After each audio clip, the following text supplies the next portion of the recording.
Mga kaibigan, maligayang pagbabalik ho sa Pinas Balita. So ngayon meron po tayong pinakalites na weather update sa lagay ng ating panahon. Panibagong banta ng bagyo ang posibleng pumasok sa loob ng ating Philippine Area of Responsibility sa araw po ng Huwebes at Biyernes. Kapag ka ito'y nasa loob ng parat naging ganap na bagyo, tatawagin po itong bagyong Ramil.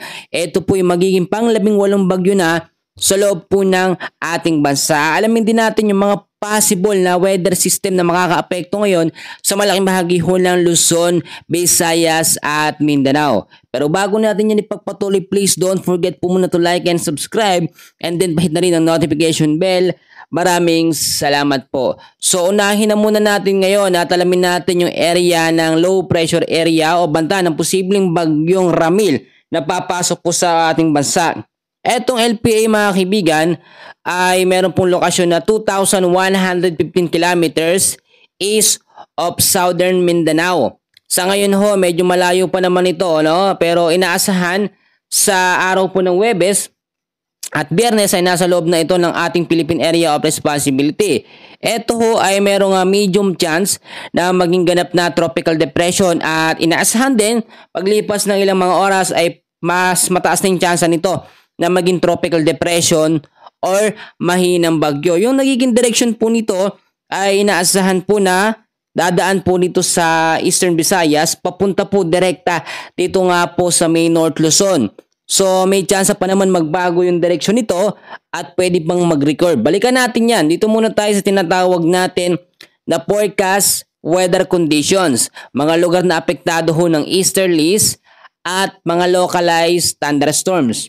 Sa area ho ng Isabela, Aurora, Quezon, Camarines Norte, weather condition po sa mga lugar na yan, cloudy skies pa rin with scattered rains and thunderstorms dahil po sa easterlies or mainit na hangin na nanggagaling ho sa karagatang Pasipiko. Posibleng impact pa rin dito ay pagbabaha sa mababang lugar at landslide po sa mga landslide prone area. Sa area naman ng Metro Manila, ilang bahagi ng Luzon, Eastern Visayas, weather condition po sa mga lugar na yan ay partly cloudy to cloudy skies with isolated rain showers or thunderstorms dahil pa rin po sa easterlies. Possible impact pa rin po ay pagbabaha sa mababang lugar at landslide po sa mga landslide prone area kapag nagkaroon po ng mahina hanggang sa malalakas na mga pag-ulan. Ang ilang bahagi naman po ng Mindanao, the rest ng Visayas ay patuloy din makakaranas ng maulap na kalangitan at meron po mga rain showers pagdating po sa hapon at sa gabi dahil yan sa mga localized thunderstorms. So ang sinasabi natin dito mga kaibigan, hindi pa nakakapasok ng PAR etong LPA o banta ng posibleng panibagong bagyo. Pero namomonitor ito ng Pag-asa na magiging malakas na bagyo ho.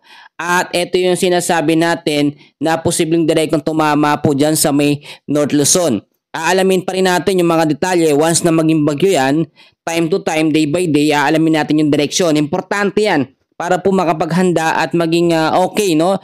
Yung mga kababayan natin, actually, nabibigla tayo minsan sa mga nangyayari sa Pilipinas.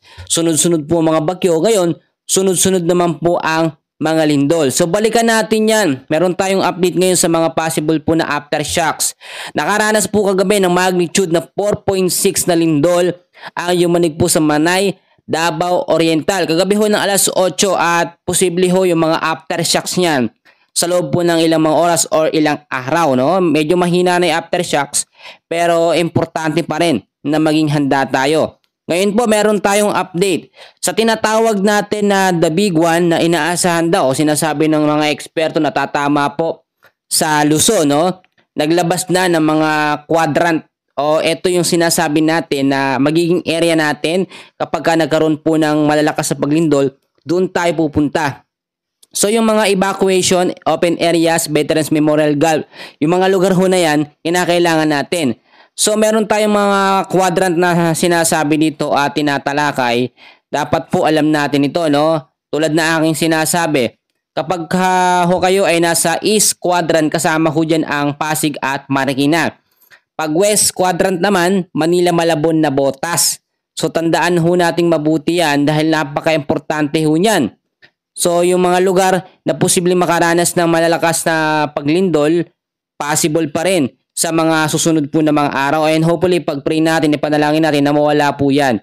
So naisingit ko lamang yan dahil nga po nitong mga nakaraan, halos sunod-sunod po mga bagyo na ating nararanasan at yung mga aftershocks hindi pa po tapos. Libo-libo na rin yung mga aftershocks na naitala ng PBOX at yung iba naman ay mahihina. So, meron din tayong pinaka-latest na update kagabi, no? Sinkhole po sa gilid ng isang bahay sa Sitio San, Barangay Manyo, San Remedyo, Cebu ang naguho dahil po yan sa aftershocks. Ganyan ho katindi talaga. At alam nyo, wala pa rin pasok ngayon sa ilang bahagi ho ng NCR dahil po sa flu outbreak. No? Meron po tayong kumakalat na sakit ngayon, parang malatrangkaso ang datingan, lalo na sa mga bata. At dahil sa sunod-sunod na banta po ng mga lindol, yung mga aftershocks hindi pa rin natatapos. So marami nagsasabi, ano bang nangyayari sa ating bansa? Bakit ho sunod-sunod ang mga lindol? Dahil po ang nangyayari ngayon ay kikita nyo naman, isa lamang, dedirektahin ko na kayo, pinaparamdam ng Diyos ang kanyang galit sa mga taong makasalanan. So ang kailangan natin gawin dito is magkaroon ng repentance, humingi tayo ng tawad sa ating Panginoon, patatawarin niya tayo sa ganitong mga sitwasyon. Dapat ma-remind tayo lagi na etong ginagalawan nating mundo ay hindi po tayo taga rito. Strangers tayo dito. Kaya nga dapat hindi tayo nag-iipon ng kayamanan dito, no? Dapat iniipon natin kayamanan ho sa langit. Dahil doon talaga walang masisira o naninirang mga bagay o mga tao. Walang hindi kinakalawa o hindi po, basta wala hong sayang kapag sa langit tayo nag-ipon ng kayamanan. So ngayon, naisingit ko lamang yung update natin sa lindol. Aalamin natin ngayon yung banta po ng posibleng bagyo na tatawaging Ramil pag pumasok na sa loob ng ating paso Huwebes at sa Biyernes. Potensyal na bagyong tatawaging Ramil ang posible pong tumawid sa may Luzon. I-take note nyo ho yan. Ayon po sa ginagamit natin na weather model ay nagpapakita ng mataas na tsansa na tumawid ang potensyal na bagyong tatawaging Ramil sa malaking bahagi ho ng Luzon. Sa ngayon ay wala pa namang eksaktong lugar kung saan talaga direktong tatama ito pong banta ng bagyong Ramil. Pero inaasahan pa rin ang mga posibilidad na pwedeng mangyari sa pagbabago at kilos po ng nasabing banta ng posibleng bagyo. So ngayon kaibigan, yan muna ang pinaka-latest na update natin, and please pakishare ng ating update. Maraming salamat po.